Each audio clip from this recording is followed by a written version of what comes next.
Aujourd'hui, d'ailleurs, je vous parle de l'aile Julius Tower, nouvellement rénovée au Caesars Palace à Vegas. Ils ont fait un très beau travail, c'est vraiment magnifique. Pour vous parler de Chiang Rai, une ville que j'aime beaucoup de la Thaïlande, c'est la plus grande ville au nord du pays. On parle d'ici à peu près 200-250 000 habitants. C'est une province également, Chiang Rai. On parle ici de plus d'1 million d'habitants dans la province, 1 100 000 à peu près. On est à 3 heures de Chiang Mai, qui, elle, est la deuxième plus grande ville de la Thaïlande.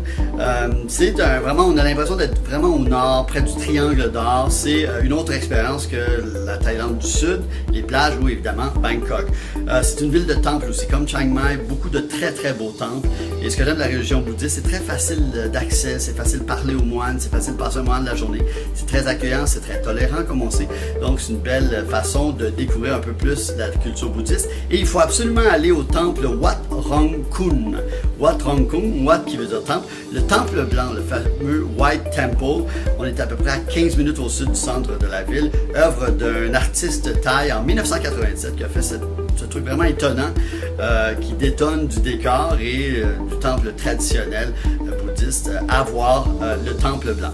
On est près de la nature aussi, donc c'est bien pour les animaux, surtout les éléphants. Je sais que c'est un peu controversé, mais on a l'impression qu'autour de Chiang Rai, c'est fait dans le respect de l'éléphant. On les visite dans leur environnement et non, on les transpose dans un environnement qui n'est pas les leurs. Par exemple, on peut prendre une pirogue sur le Mai Kok River, aller à quelques heures de Chiang Rai et là, on va arriver dans des campements d'éléphants où l'éléphant est bien traité. D'ailleurs, beaucoup de Japonais y vont pour des photos de mariage ou de lune de miel. Et aussi à l'hôtel Anantara, je veux dire, qui est un très bel hôtel, l'Anantara Golden Triangle. Vraiment, là, ils ont compris comment respecter l'éléphant. D'ailleurs, ils sont associés avec l'OSBL Think Elephants de New York pour bien protéger les éléphants. Là-bas, pas plus que 4 heures par jour, les éléphants marchent. 2 heures le matin, 2 heures l'après-midi. On est vraiment dans leur environnement. Il y a 25 maouts, 25 éléphants. Les maouts, ce sont les guides qui s'occupent des éléphants.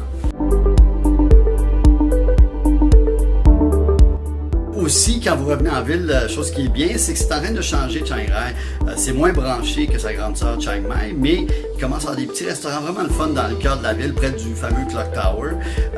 Des petits restaurants avec des musiciens, des groupes de jazz, des terrasses. Mais il faut aller surtout au bazar de nuit, au Night Bazaar, où il y a un énorme food court avec une quarantaine de petits restaurants. Donc on peut prendre une assiette, on va au centre, on s'assoit, on goûte plein de trucs.